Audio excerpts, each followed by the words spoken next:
தானே நல்லவர் இயேசு கூட இருந்தால் நன்மை தானே நடக்கும். அப்போ இன்றைக்கி ஏதோ ஒரு காரியத்தில் ஒரு நன்மையை நீங்கள் எதிர்பார்க்குறீங்க, அப்படி தானே? சுகம், விடுதலை, ஆசீர்வாதம், ஒரு காரியம் வாய்க்கணும், ஒரு உயர்வு வரணும், ஒரு காரியத்தில் ஒரு மாற்றம் உண்டாகணும், அந்த நன்மையை நீங்கள் பார்ப்பீங்க. ஏன்னா நன்மை செய்கிற இயேசு கூட இருக்கிறார்ல, நல்லவர் அவர். நன்மையானதை உங்களுக்கு தருவார். அது மாத்திரம் மன்னிக்கிறவர். இல்லைங்க, நான் தப்பு பண்ணிட்டேங்க, ஒழுங்கா ஜெபிக்கிறது இல்லை, ஒழுங்கா பைபிள் வாசிக்கிறது இல்லை, இயேசு கிறிஸ்து சொன்னபடி என்னால் வாழ முடியல, இப்படிலாம் தப்பு பண்ணிடுறேன். அவர் மன்னிக்கிறவர். அவர்கிட்ட சாரி கேளுங்க. இயேசுவே, என்னை மன்னிச்சிருங்க, நான் இந்த மாதிரி தப்பெல்லாம் பண்ணிட்டேன், என்னால் இப்படி வாழ முடியாமல் சில மிஸ்டேக்கெல்லாம் பண்ணிட்டேன், என்னை மன்னிச்சு எனக்கு கிருபை தாங்க. அவர் கிருபை தருவார். அப்போ அவர் நல்லவரும் மன்னிக்கிறவரும் கிருபை மிகுந்தவர்.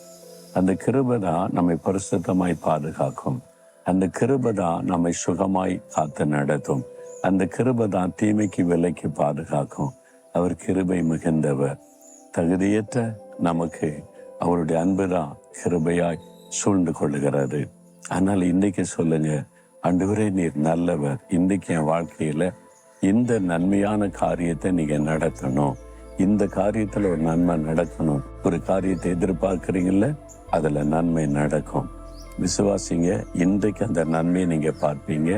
ஏன்னா நல்லவர் இயேசு உங்களோடு கூட இருக்கிறார்.